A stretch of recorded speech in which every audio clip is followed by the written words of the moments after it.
Hey, this is Synergy Loves Company, where we explore how Disney connects to everything. I'm Eric, and it's that time again in America. Every 4 years, we cast our votes to choose a new president. So as we prepare for Election Day and the 47th President of the United States, I, of course, need to look at the whole situation with a Disney lens. I just can't help myself. It's a very special election episode of Synergy Loves Company, the President of the United States and Disney. You might not realize it, but there's a lot of history between the role of the president and the Walt Disney Company. Too much for me to handle on my own. So keeping me company today is friend of the show and returning guest, author Jamie Hecker. Jamie knows a little something about Disney's connections to the presidency because he wrote a book that explores those connections and so much more called Walt Goes to Washington, Finding Disney in D.C. So Jamie, welcome back to the show. Thank you. Thank you for having me back again. My first visit, I guess I got the approval checklist. So happy to be back here to talk some more. We should say your first visit was legendary. That would be very appropriate. Because we talked about Disney legends. Perfect. But yes, of course, we're back to talk about the President of the United States and Disney. So I wanted to get your opinions, your stories, your information from your research that you've done on this topic with your book about DC. So let's get right into it, and let's get to the presidents, talking about your book. In your book, you explained how each president of the United States since Franklin Roosevelt has a Disney connection. So that's from my count, my math. I'm not the best at math. That's 14 presidents so far. And I mean, I guess we could have more going into the future. But Can you share some of your favorite Disney stories of the presidents of Disney stories? First off, I will do a cross-reference name drop. You had, as a prior guest, Bethany Bemis, who is a Smithsonian curator. She recently had an exhibit on Disney, how it reflects American culture, and American culture reflects back on Disney. So she wrote this wonderful tome, and she, well, that's kind of fuzzy there, Disney theme parks in America's national narratives. And one of the things she mentions is that there really is this strong association of citizens of all levels and classes and whatnot that have a connection to a Disney theme park or the Disney brand or the films, whatever, Disney in the broad sense. So when you think about politicians and presidents tapping into that, it really makes sense. You could think of a politician who's walking around with an apple pie and driving his pickup truck. What's more American than going down to Disneyland or whatever? So each politician, each president that I've written about, that you alluded to, has had some significant interactions with the Disney theme parks, or very modest, or in some cases none at all. You talked about FDR was the first. It's hard to put a timeline on it because Disneyland did not open until 1955, but Walt Disney and the company, Walt Disney Productions, was around since 1923. So yes, FDR, you alluded to that, and Truman. I do know that Truman visited Disneyland after he was out of office, and he would not ride Dumbo because that represented that was the icon of the Republican Party, and he says, nope, can't do it. I just won't be photographed riding in a Dumbo. So it's the happiest place on earth. You're supposed to let these things slide by, but nope, he stopped. It looks like he was in office until January 20th, 1961. And then he and his wife visited on 2 occasions in the early 60s. Now, President Kennedy, here's where you got to get out the asterisk. He visited Disneyland in 1959. However, at that time, he was a senator. from the Commonwealth of Massachusetts. And he was there visit with a foreign dignitary, the president of Guinea. The other sort of unique tie that President Kennedy has to Disney, this was unintentional, but when Walt and his select team of Disney employees, they were seeking out land for what would be Project X / Epcot Disneyland East. That day of Kennedy's assassination is when they flew over Bay Lake. And the plane had to stop for refueling in New Orleans. They got news of the assassination. You imagine just, the air being deflated out of the room. And I think Walt says, well, I think our search is over. That's our place, that being Central Florida. So unfortunately, there's a tie into President Kennedy with that. We get to President Nixon. Now, he has arguably the longest tenure of time with Disney because he was vice president for 8 years under Eisenhower, and then 6-ish years as president on his own. As vice president, he was there for the 1959 updates to Disneyland. The Matterhorn, the all-wag Disney all-wag monorail system, Autopia, and the submarine voyage. The story, it's like a fishtail. Every time it gets told, it gets a little bit bigger. Bob Gurr, bless his heart, is still with us, but he was Mr. Mechanics at Disneyland. Yes, he says if anything moved, he was part of its design. So the monorail, Vice President Nixon is there with his wife and family, ready for the ribbon cutting. And there's downtime, there's unscheduled downtime, and it's hot out that day. And Walt says, let's step inside the monorail. It's monorail red, by the way. We'll turn the air conditioner. Bob, go fire up. Let's get the AC going. Bob says, well, okay.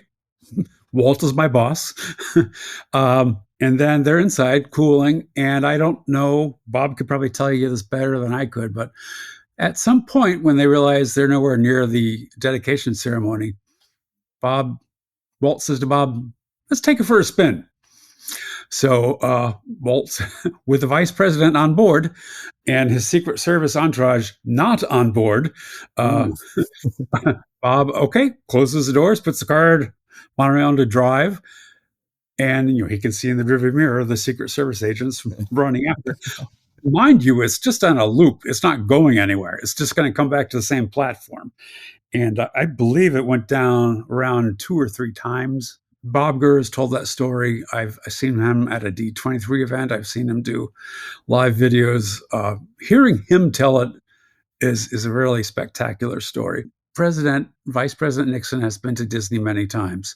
As president, he also returns. And if you ask somebody who's 40 and younger, so Richard Nixon, what comes to mind first? Like a Rorschach test. And chances are you're going to get the I am not a crook speech. And 4 words, no context. Well, that speech took place at the conference center at the Contemporary Resort at Walt Disney World. Richard Nixon was running for re-election. He was at the AP Associated Press conference. He put himself on the front stand for open questions and answers without preparation. He wanted to come clean with the reporters vis-a-vis the electorate. And one of the questions he was asked was about, well, you were out of office, out of public service for X number of years, and you wrote a book and you have profits from this book. What's the ethical bounds you're going to adhere to? And he went on about how he was going to have somebody else take care of that. And he goes, well, that's where he kind of felt like, okay, they're ganging up on me. They're calling me unethical, whatever. That's where he ended with his infamous, I am not a crook. And a tie to Disney. There you go. Most people may not realize that. Now, after he resigned from the Watergate scandal, we have a unique situation in American history. a president, Gerald Ford, who has taken the oath of office but has never been elected by the U.S. populace. Yeah, Gerald Ford is now president. He's in the White House for all of 2 years. He was not reelected. But during that time, Walt Disney World is growing. They have added river country. This was the precursor, the first water park before Typhoon Lagoon, and help me with the other one. Blizzard Beach. Blizzard Beach. Thank you. Now, river country was unique. It was on the shores of Bay Lake, which is a natural body of water, and they had an ingenious, at the time, some rubber bladder out there that would keep the filtered water from the park on one side and the lake water on the other side. And of course, it was mimicking the old country river hole, sort of like out of Huck Finn. And they had rope slides you would swing across, some old 70s era tubes, water slide tubes. First daughter, Susan Ford. They went to Disney in the summer of bicentennial summer of '76. That's when River Country opened, and Susan Ford was 18. She was the right demographic. Disney says, let's take this and go with it. And she had as any teenager would, a spectacular summer. Of course, when you're at Disney, you can't not have a spectacular time. So she got to experience that. Now, River Country is in Yesterland, for lack of a better term. Physically, it's still there. It's off limits. Every now and then, you'll see some clandestine photos of it's just nature is overtaking it. Of course. But that is a fascinating story. Now, our next president, Jimmy Carter, unbelievable, just turned 100 years old. Oh, yeah. Congratulations to him, for sure. Yeah, he served one term, 1977 to 1981. He actually had a speech in the park. He was, let me find it. It was the International Chamber of Commerce 26th World Congress. It was held after hours at the Magic Kingdom. And the schedule for the day was October 1st, 1978. And the neat thing about when I did the research is that you have access to the presidential libraries. Anything that's digitized is gold. So you get to see the schedule hour by hour, minute by minute. Jimmy Carter and his wife Rosalind attended this. And I include this in the book because I'm particular about the Disney way of spelling and punctuating. It's Cinderella Castle, as we all should know, except when they call it Cinderella's Royal Table. Go figure. Anyway, So the presidential travel itinerary says the entourage were going to Cinderella's Castle. And I cringed when I wrote that, but I had to leave it in the book with quotes to indicate that I'm not the one making that common error. Right. The other fascinating thing is that after he left office, Jimmy Carter did go back. This is in Disneyland. And Jimmy Carter is, well, probably not so much anymore, but in his time, he was a fitness enthusiast. And on a trip after a president serves their office, they still get Secret Service protection. So he is in 1982 visiting Disneyland and wants to do a morning run through the park before it's populated. And so there's this rare photo of Jimmy Carter with at least 4 agents running tandem with him.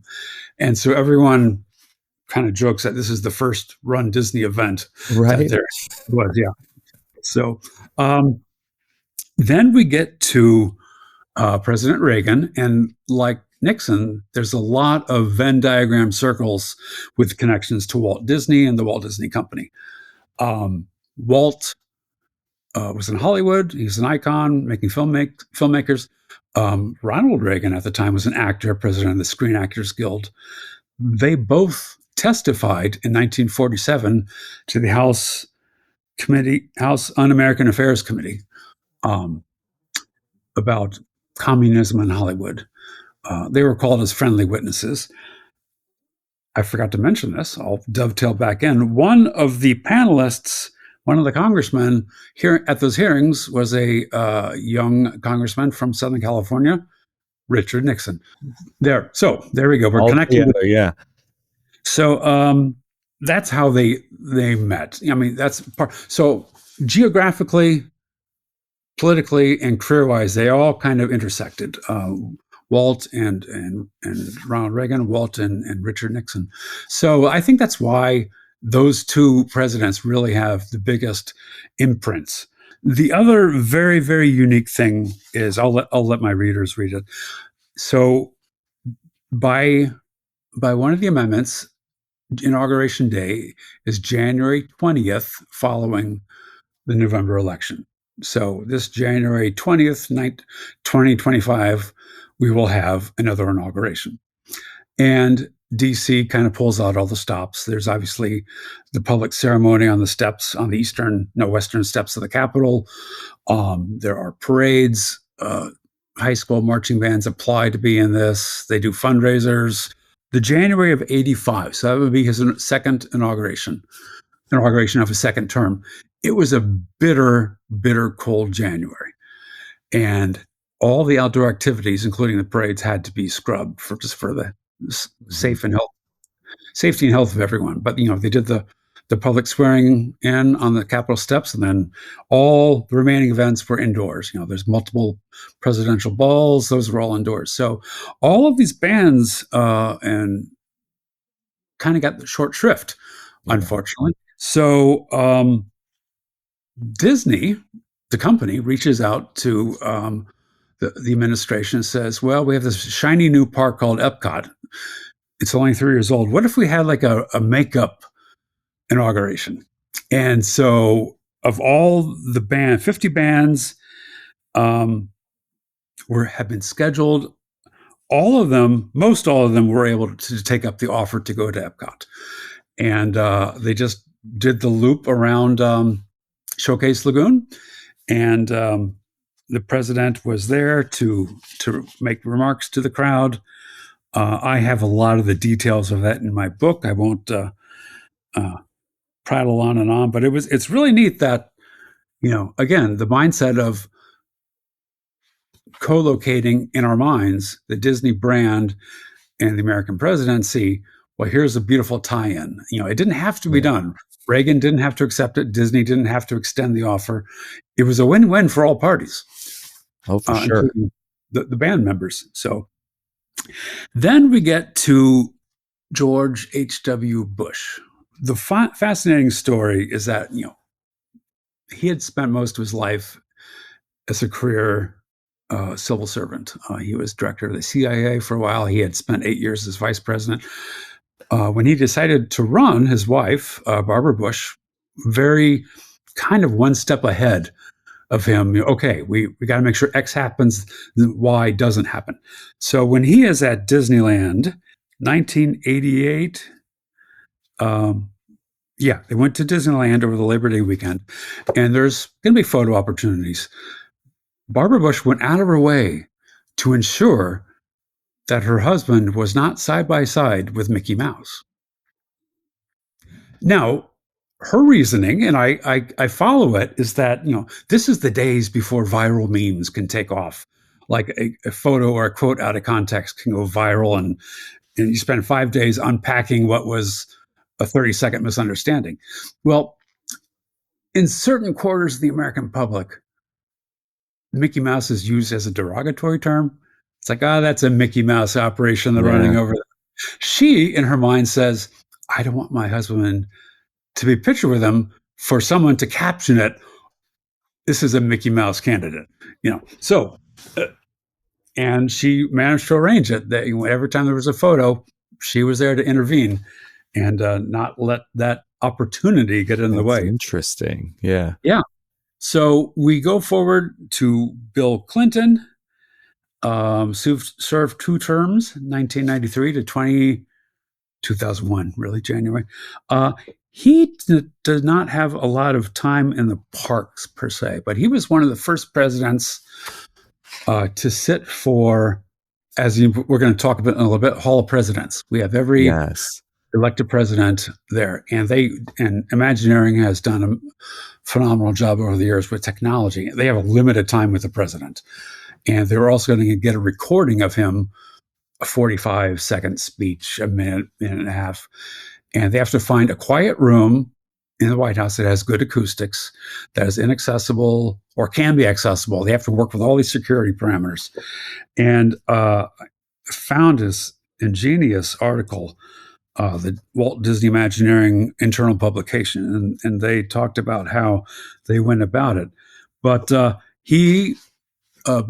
Clinton was preparing to do his speech that had been written out for him, and he starts singing, I think, from Pinocchio, when You Wish Upon a Star.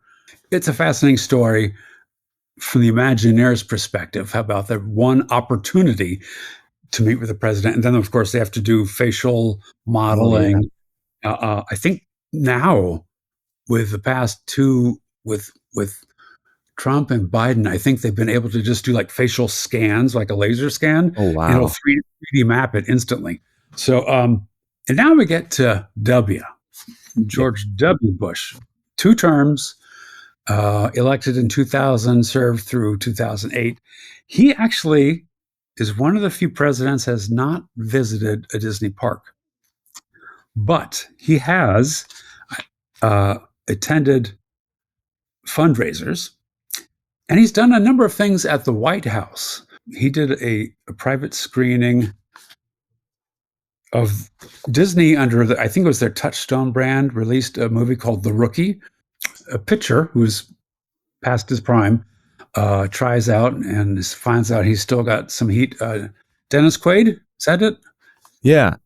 Thank you. Okay. Well, they had a private screening at the White House, and Dennis Quaid and all members of the film staff and production were invited for this private screening. W is a big baseball fan, has a stake at the time in the Texas Dallas Rangers, right? Yes, thank you. Yeah. So that's his that's what he enjoys. And he did have some fundraisers at the Contemporary Resort. And then we get to Barack Obama, 2 terms. And like Carter, he had a public facing appearance inside the Magic Kingdom.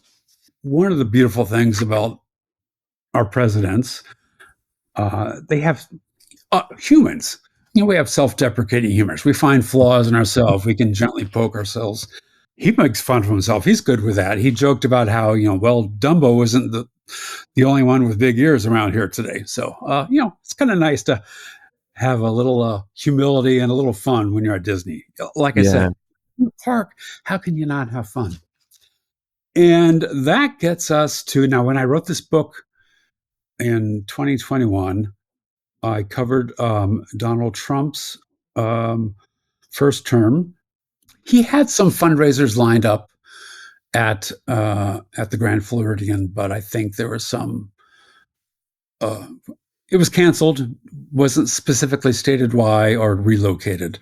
And then I have in the book Joe Biden 2020 question mark, because that's when I wrote this book. Right.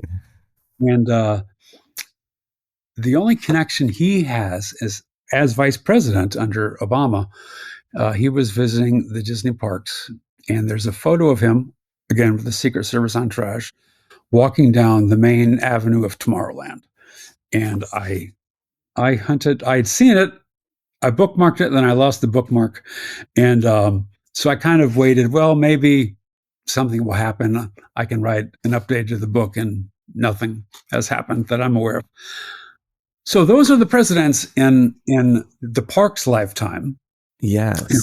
Lifetime, but we would be remiss if we didn't talk about Abraham Lincoln, because we have this is Walt's favorite president, and Walt was inspired by him. You can see the Midwest humility, the fabled stories of reading books by candlelight in his log cabin, and the stovepipe hat. So Walt, as a elementary school student, dressed up one day as Abraham Lincoln. and with a homemade stovepipe hat out of a rolled cardboard. And he was paraded. The principal was so impressed, he paraded young Walt around to all the other kids. So you look at Walt and his inspiration, and this was where he's pushing technological boundaries of animatronics. Jungle Cruise starts with these crude but effective pneumatic tubes of hippopotamuses coming out of the water and lowering. And then we get the tiki bird rooms. We get a little bit more electronics and solenoids involved. And then for GE, the Carousel of Progress, we have Walter Rogers in his mocap suit, so to speak.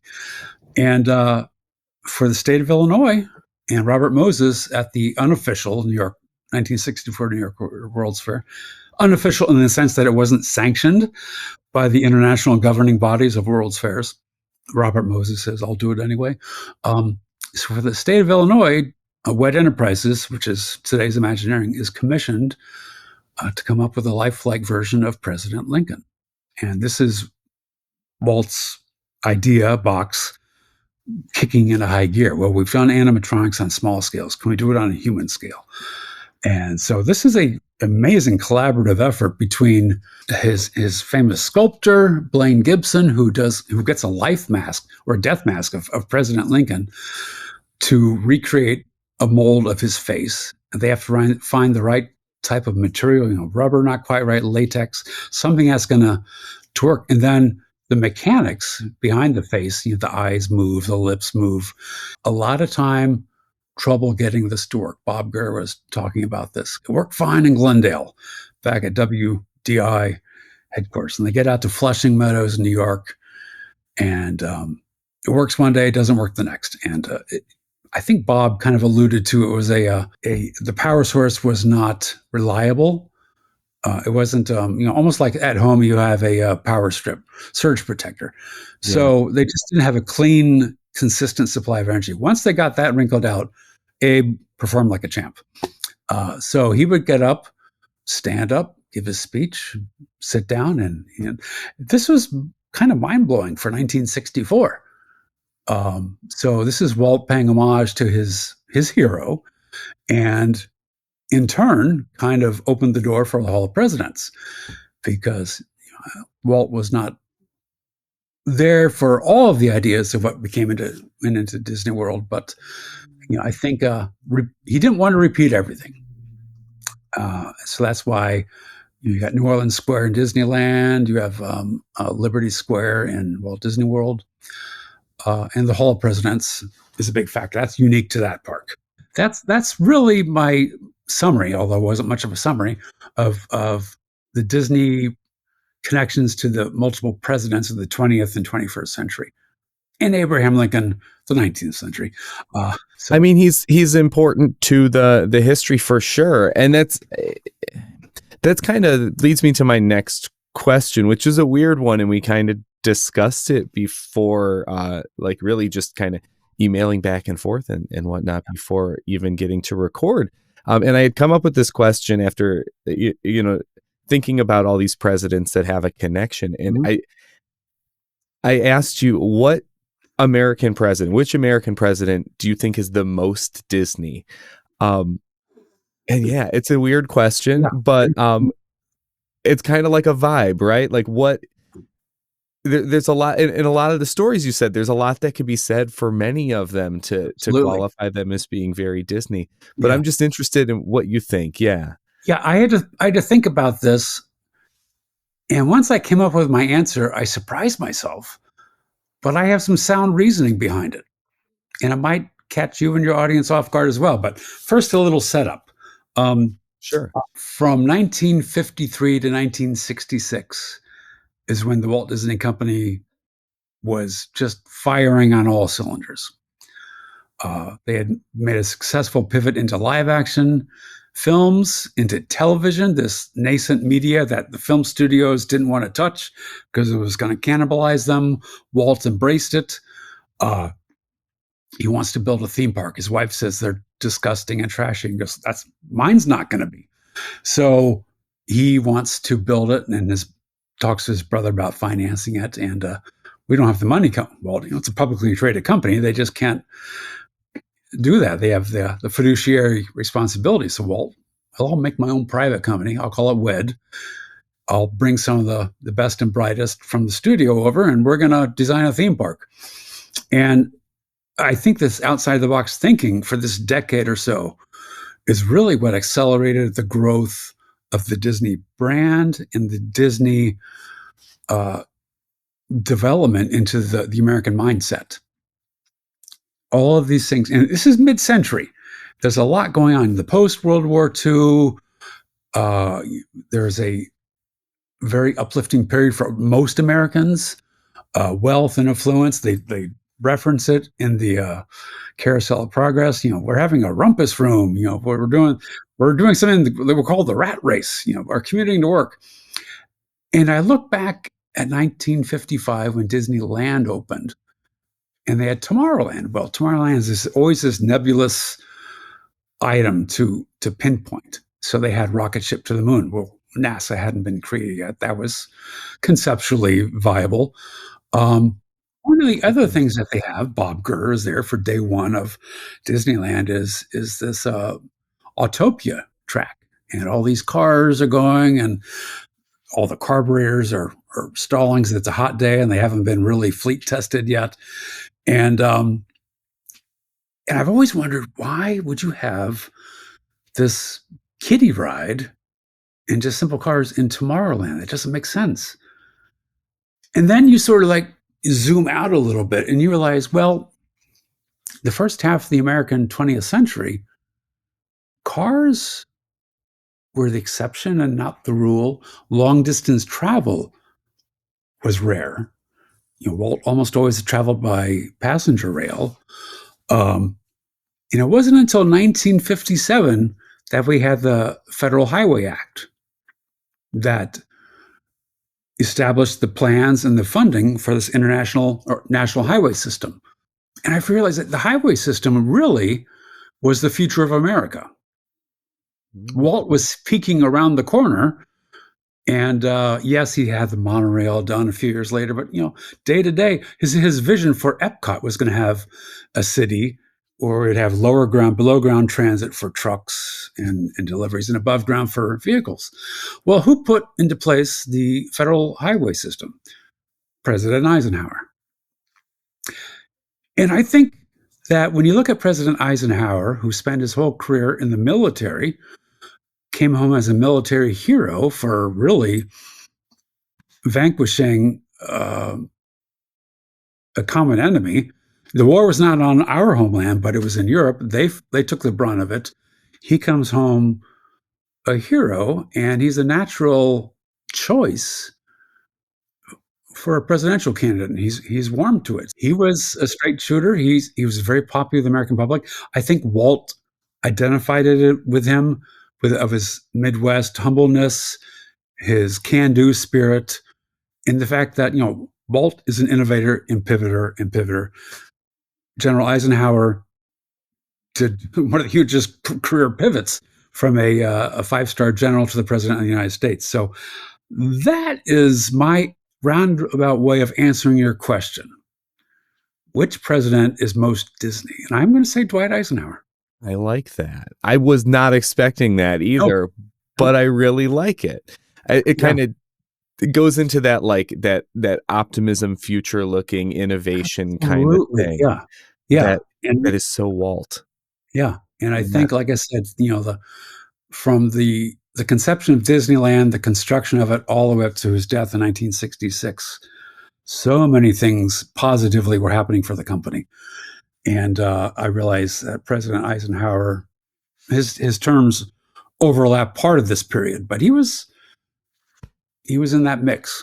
So I think opening up the federal highway system really changed fundamentally the dynamics of American lifestyles. But that is my long-winded answer to your question.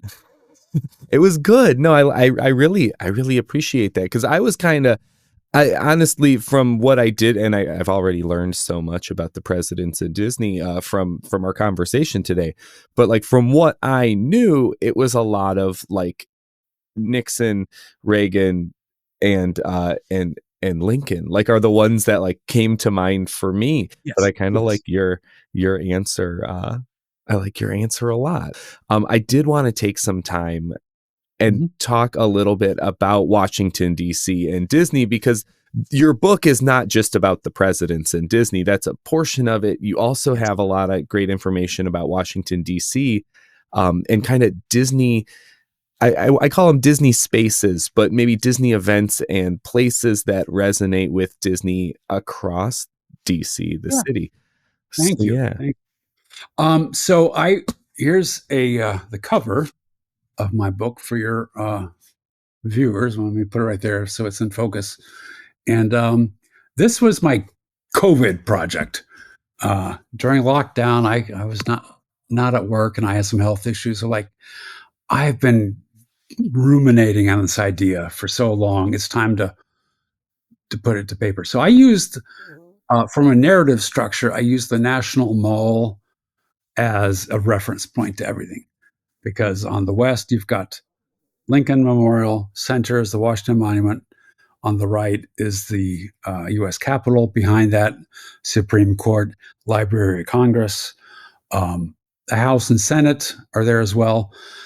Um, so some of the stuff I wrote in the book and some of the items I shared probably aren't really accessible in a post 9/11 and January 6th world. But I will share with you that there are 3 House office buildings on the south side of the Capitol, 3 Senate buildings on the north side. And whenever a vote is called, I worked on Capitol Hill for 6 years, so this is all baked into my head. Um, Congressmen and women have 15 minutes to get to the floor for the vote, uh, whatever reason. So all the clocks have a series of light up lights. And the closer it gets to the final one, which is red, that's like the vote ending. So they're in every congressional office has one. They're in the hallways. I think they're even in the elevators. But in the interest of expediency, under the closest House office building, there's a tunnel that goes from the House office building to the U.S. Capitol, and it uses a small tram, which uses maglev technology. So it's like a miniature version of the TTA. Now, I got to use this because I had my staff badge with me.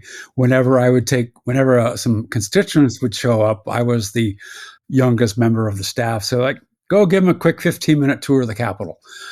Sometimes we would take the tram, Oh, and that's awesome. this is cool. I'm going to guess that that's not a thing anymore. I will direct if other visitors want to go talk to your congressman or woman beforehand and say, hey, we'll be in DC. Can you get us tickets for a Capitol tour or a White House tour? They're hard to come by officially.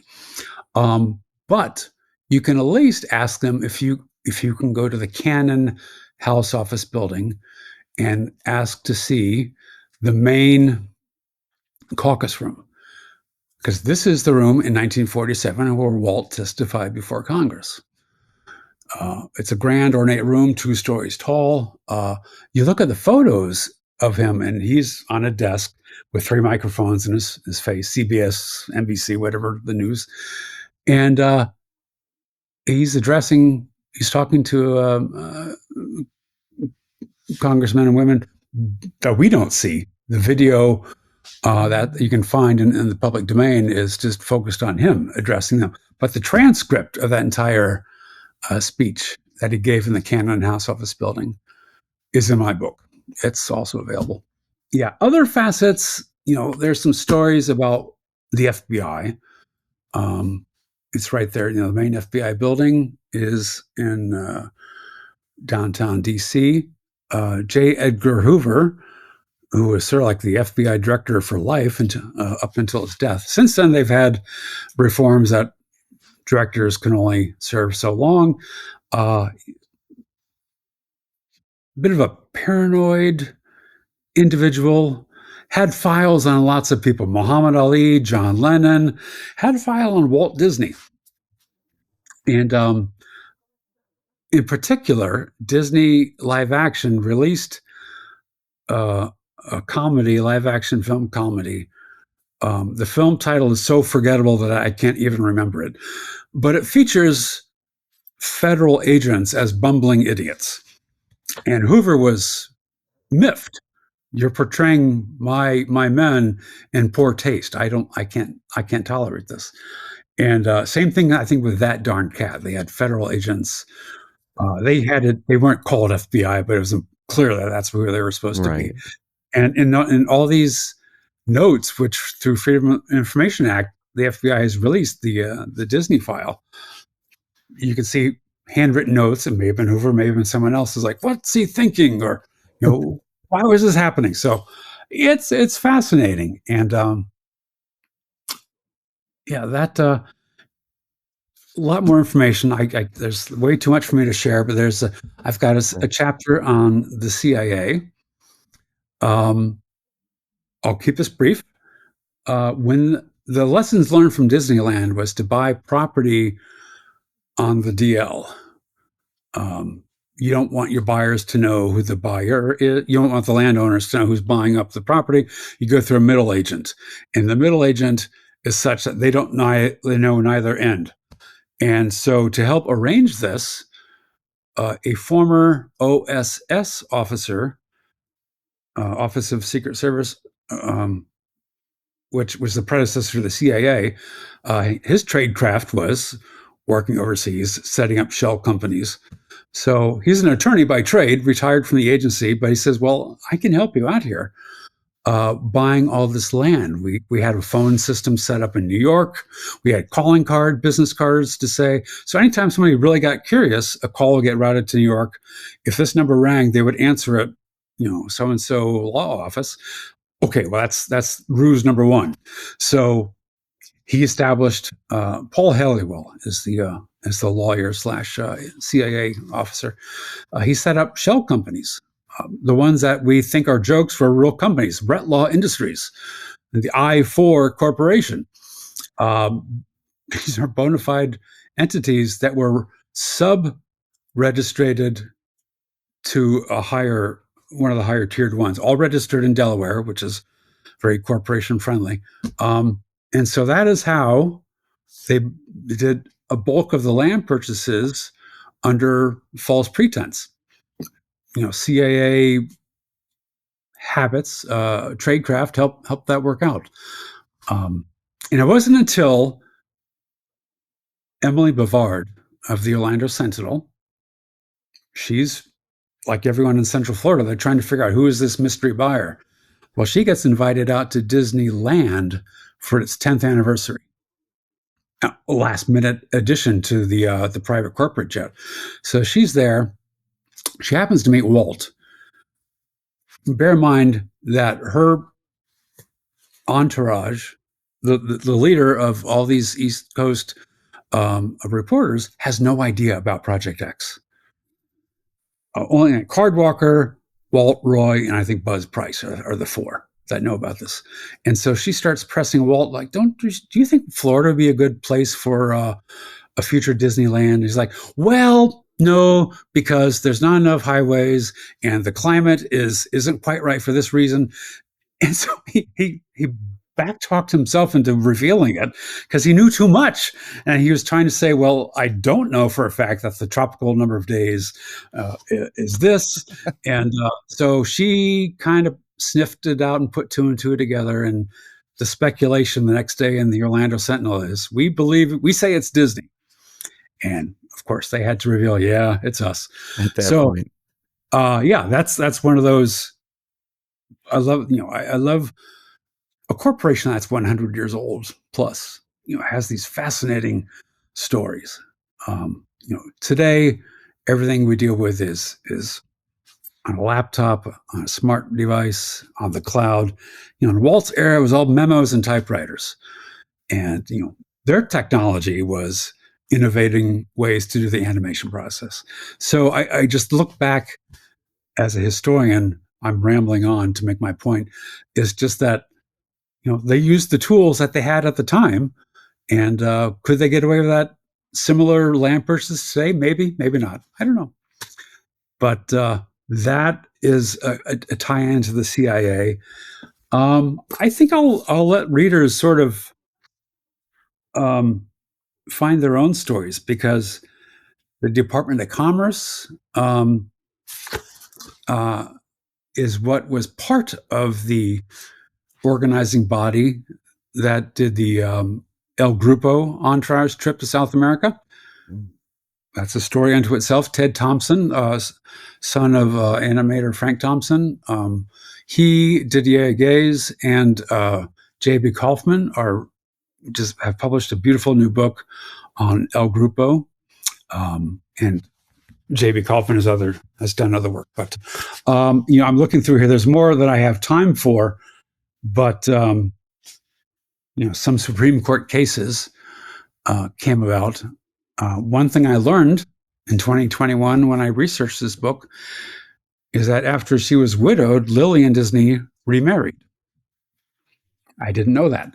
And the reason is that she used the Walt Disney estate to sell stocks of the company to fund CalArts, which was part of Walt's wish. And there was an issue relevant to the long-term tax implications. Was it a private sale, a charity sale, a charitable an organization? And essentially, they underpaid taxes. The government, the IRS, says, no, you owe us more. It went to the Supreme Court. So on the docket, there is Lillian Disney, and I can't remember what her new last name was. And this I didn't know. So I tell myself, anytime I find a new interesting Disney fact, I want to share it. So, oh yeah. And there's a lot. I don't want to spill everything, but of here's course. the book. You can find it on Amazon. I'll talk about my links, but I think you had some other topics on the agenda here. That I do, for sure. So what I wanted to, I definitely wanted to let you talk about the book, because everyone go out and give it a read, because there's so many more stories to go around.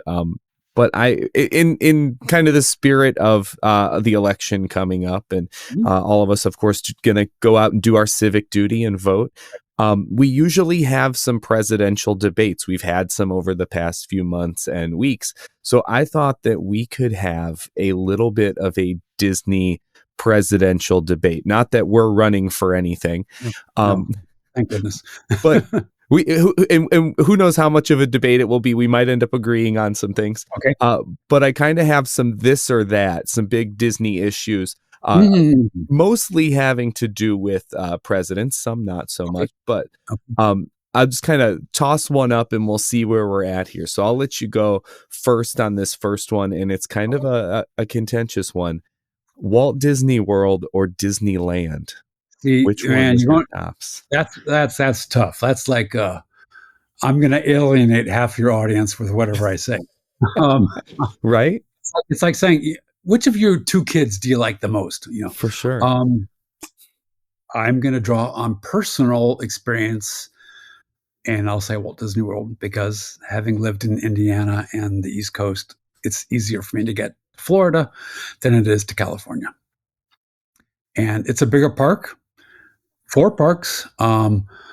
It has been, I've heard other fans and historians say that Disneyland is intimate in scale. It feels like a warm hug. Disney World is a vibrant symphony of fireworks, metaphorically. So there's no wrong answer there. I remember I went to the D23 convention, D23 Expo in 2013. And I remember I'm standing on one spot in the park, and on my right shoulder is the Matterhorn. Straight ahead is Small World. On my left is the not keel boats. It's the Monster of the Whale. Yeah, the Storybook Land. Storybook Land. Yeah. I'm thinking, I can just pivot my head 180 degrees, and all these classics are right in my line of sight. That's a prop to Disneyland, how they can pull it off. So still in my heart, I'm a Disney World guy. I'm gonna make it not much of a debate here. I get what you're saying because we recently we just went to Disneyland for the first time as a family in the spring, and both my wife and I kind of as taking it all in, Mhm. leaving Disneyland, thinking about it, we were kind of like Disneyland itself is like that, like you said, the warm hug. I think it's our favorite park individually, Mhm. because like you said, like those greatest hits, but if we're gonna plan a full vacation from Mhm. being in the Midwest, it is a lot easier to get to Florida, and there's much more to do there over the course of a longer stay. Where in Disneyland with California Adventure, we were able to kind of get through everything we wanted to in a smaller amount of time. So I like Disneyland the park best, but Disney World is the overall choice. Great Yep. answer. So Very we're on the same diplomatic page, answer. right? Right. As we're talking parks, this Yeah. next one is about a park that actually never got built. And you being from the DC area, I kind of want to hear your thoughts on this. Yeah. Disney almost built a theme park outside of DC called Disney's America, and there was a big contentious debate about the park and should it be built really near to battlefields and real history, as people said at the time. Correct. Would it be kind of tainting that real history to have a Disney park there? And ultimately, Michael Eisner's plan was shut down, and Disney's America never got built. So do you think if Disney's America were built and it had gone through, would it have been a success or a disaster for the Walt Disney Company? It's a very good question. I have a whole chapter on this park that never was. And I think Disney is success story with parks is climate, where you can have it operating year round. That was drawback number one to this. It was also announced just on the heels of the Clean Air Act, and so DC as a region was not at the levels that we should be. So suddenly we're talking about extra congestion, more cars on the road, um, and then again some of the local civilians and live there and national historians says, well, you've got these battlefields, historic battlefields nearby. It's in Haymarket, Virginia, about 20 or so miles west of Washington, D.C. Why are you going to Disneyfy in their sort of a condescending tone, Disney's American history, when real history is here? Um, the park had a lot of, it was all concepts. But what we got a few things out of it. We got Soarin', because Victory Field was one of the noted lands. And there was, I love this concept. There was going to be a roller coaster patterned after around a steel mill concept, and while you're going through molten lava, and almost like you're in a big steel mill. Would it have been a success? My answer is that probably for the first couple of years, yes. And I think after that, without a repeatability factor and with the diminishing, you know, um, that's why Disney World and Disneyland are always getting plussed. New attractions coming in, old stuff going out. I think telling the tale of American history in a theme park is a tall order, because some of our history is grand and majestic. Some of it is, we have warts, and we don't want to, we have to acknowledge that we've had a troubled past. How do you acknowledge that, embrace it, educate, and still entertain? So I think the park would have been an initial hit, but I think my best parallel comparison is that Disney had they used to have one in downtown Disney with Space Disney Quest, and they built Yes, one in Chicago, they did. Philly, and then just they ran out of steam. They stopped building them. They tore down the one they did. I think Disney America would have been on a similar plane, just that it would be interesting for a one-time visit, and then okay. And honestly, DC winters are very hit or miss, and you're not going to want to go schlepping down an outdoor venue when it's 30 or 20 degrees outside. I know Disneyland Paris, they have to do that, and Tokyo, I think, has some some ways to element. But I think, in certain regards, I'm glad it didn't happen. And ironically, all the reasons that all the locals cited have come true. We're going to get increased congestion. Well, that happened because instead of a park, you just got the suburban growth just expanded and took over. Interstate 66, they keep widening it. It keeps filling up. Anyway, if the park didn't come to be, it wasn't going to be, as you alluded to, Eisner realized it was not going to be a commercial success. So I think it was wise to pull the plug. They'd taken their bruises in the public eye. So they just said, we're going to table it, and translation, it's canceled for good. So right. No, so I kind of agree with you, but for the sake of debate, I'm going to say, but what about all of those 8th grade tour trips to the class trips to DC? No, that's true. And actually, right? In Virginia, all the 4th grade students go to Williamsburg. So there's real living history, colonial era. But yeah, you're right. DC, I was in 8th grade. I did a DC class trip. I did the same. And actually, during the discussion of Disney's America, part of the plan was to relocate the Hall of Presidents to Disney's America. So it would no longer be in Liberty Square. It would be in Florida or Virginia. So that is that's also the perfect segue into my next debate topic here, because I want to pit the Hall of Presidents against the original Great Moments with Mr. Lincoln and ask you, which one do you prefer? Hall of Presidents, Great Moments with Mr. Lincoln. They both have strengths. They do. Which one comes out on top for you? Okay. Full disclosure, I have not been in the Hall of Presidents in over a decade. I have been in Great Moments with Mr. Lincoln in 2019. I think that was a trip my wife and I did to the West Coast. So that is, in my mind, that stands out more. Now, the original narration, I know that the Hall of Presidents gets retooled.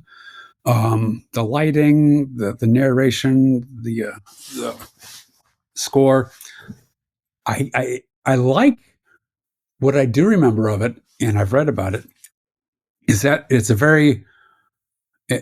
not stiff, for lack of a better word. While President A is speaking, you'll see 2 others in the background kind of fidgeting or nodding in agreement. So I like the way that Disney has created like this organic moment on stage. Like if every president could be alive in one room at the same time, what would it look like? Well, probably like this. They're all wearing period specific wardrobes. Person from party X says something and a colleague agrees and others disagree. So yeah, I just have not been in it, not for lack of interest.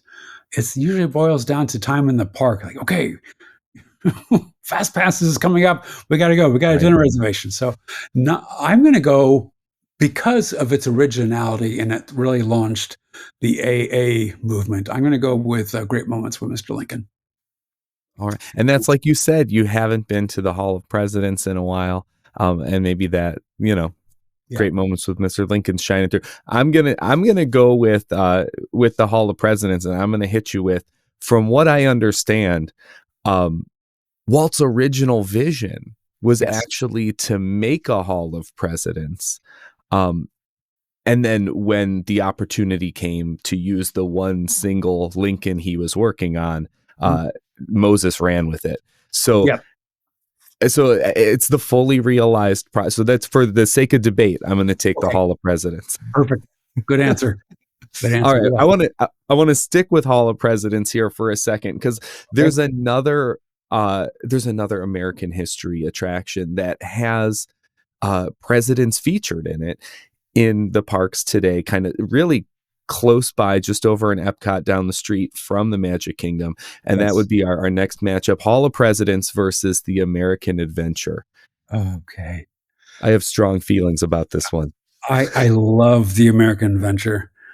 Um, it this is what Disney should present to America. We don't need to see a glossy, rose-colored view because it does touch upon slavery and the Civil War and the Great Depression and the struggles of civil rights with Martin King's clip and some of our greatest triumphs. It's Neil Armstrong on the moon, and I think using the characters of Ben Franklin and Mark Twain as the co-narrators, wow, these are individuals who are timeless with their wit and wisdom, and 17th and 18th centuries, but their words and still resonate, even though those were scripted. They were in their words. Watching Thomas Jefferson compose time after time all the pieces of paper that of revisions, of course, on a computer. You don't have to write a piece of paper and toss it to the side. That's a sidebar. But I think between telling the story of America, the entire building, the American Adventure show building, not just the American Adventure attraction, is really tremendous. All the photos on the wall. Herb Ryman has an amazing painting. The story of immigrants coming to America. It's this beautiful collage of all these ethnicities and cultures. I wrote in my book. Well, at that time when I wrote the book, there was a Disney-sponsored exhibit at the American Adventure. Well, it was a temporary exhibit. It's long gone. It still exists in print in my book. But between Hall of Presidents and the American Adventure, I'm taking American Adventure. I can't even take the other side on that. It's the American Adventure for me too. No, we love it's a I always feel like there's a lot of reasons to go into that building. Like even those rotating exhibits. I know the last time, to bring it back to presidents, the last time I was there, we were at Walt Disney World in the summer, and the rotating exhibit was George W. Bush's paintings, because he's been doing a lot of art. So it was kind of cool. We could see that while we were waiting for the show to start. And the show is like you said, it's a marvel. It's amazing. So much history done in a it still has that like legendary like status of like we're telling the story in the Walt way of making it a good story, but it doesn't necessarily shy away from kind of the warts and all. And as an added bonus, like this summer when we went, we brought we were on a big family trip, and my young nephew came with, and he, of course, because he's a toddler, got a good nap and was still sleeping when we walked out. And so it was like the grown-ups enjoyed a nice show, and the kids got to take a little wind down. But it was like then we had a second wind after the awesome show, and it was so there's many reasons to love. But no, I always love a stop in American Adventure. So I totally agree with you. I can't even debate that one. Yeah, good. We're on the same page. Yeah, it's yes. And just the mechanics of how they get that show. Yeah. I know there are backstage tours. I think it's one of them is you get to see how they call it the Iron Horse, how they can move the show scene elements around and up, and it's a fantastic piece of engineering. It's amazing. Yeah. All right, we've got one last debate topic. Back in the 70s. Yep. So back in the 70s, Disney did Walt Disney World did a promotion where in election years they would have Pooh for president, and they would have Winnie the Pooh is running for president, and they wanted to get all of the kids who visited Walt Disney World to vote for Pooh for president. So my question is, would Pooh make a good president? And if not, what Disney character would you rather see as the president? Well, the first quality I look for in a president is that they wear pants. Yes. So, all kidding aside, I guess that would also Donald Duck would fall under that same rubric. Right. Would he make a great president? Yeah, he would, but he's also easily distracted. If somebody, a foreign emissary or a bad actor wanted to get his attention, just wave a pot of honey in the air, and he's distracted. But I think he wears his heart on his sleeve. He looks out for the little guy with Piglet and Roo. He's universally loved in a humble manner. And so as long as he surrounded himself by similarly minded and smart experts, he would be a good president. And he does have his 100-acre wood friends who could be his cabinet kind of built in, right? Yeah, exactly. I think, like I say, my only worry, though, is that he'll get distracted by honey. And that's his Achilles heel. And that could be very dangerous. It could be, yeah. But I don't remember it in real time in 76, but I do remember in recent years all the reflections of the playful campaign, Pooh for president. I mean, I like your answer, but for the sake of debate, I'll go in on debate. I feel like, one answer we could go with is like Mickey is a good everyman kind of character. He's kind of grown into that because he was a little spunky at the beginning, and then kind of mellowed out. So like that, he would be a good one. He's that stand-in for Walt. So yeah. He's got those kind of Walt leadership qualities, we could say. But I'm going to switch it up a little bit. And I'm going to say, if we go for someone similar to like what you said for Eisenhower, someone who led an army, I'm going to go ahead and put Mulan up for my candidacy. I feel like she could lead really well. That's a great answer. Now, okay, but is she a citizen? No, well, that's true. I mean, I guess, she was drawn here. No, as long as we're bending the rules, That's true. I did not follow. She was animated. She was animated here. Yes, and voiced by Yes. Yeah, okay, I follow you. That's a great point, salient point. Yeah, she was a strong leader, humble in her in her realization of her own strength. I like that. Yeah, I like that a lot. And I think she'd have a very different style than Winnie the Pooh. Oh, absolutely. Yeah. Winnie the Pooh would be very humble. He'd make sure that Piglet didn't get left behind, taking care of everyone that needs help, and kind of lifting our hearts. And every now and then you just gotta say, "Oh, bother." Right. All right. So that was a fun debate, although I think we agreed on more than we didn't. And I would turn the table sometimes. But no, so thank you so much for stopping by again to talk about DC and the presidents and Disney. And of course, we talked a lot about your book, and I would love it for you to tell everyone where we could find you, find your book, find your photography, all of it. So let us know. Yeah. Perfect. Yeah. Best way is on the web, jamieheckerwriter.com. I have, as I alluded to, this is my Walt Goes to Washington. And you mentioned it earlier that we talked about the Disney Legends book, Volume 1. Here's a hint. Volume 2 is going to be coming out sometime because I have enough material. I just have to sit down at my laptop and roll it all up. So jamieheckerwriter.com will have links to Amazon and reviews and my various podcasts that I've been on, including one in which we discussed my Legends book. You can also, I do photography, both Disney and non-Disney, kmfphotography.com. keep moving forward. That's my motto. It's not my original one. It's Walt's, but it's what kind of keeps me going each day.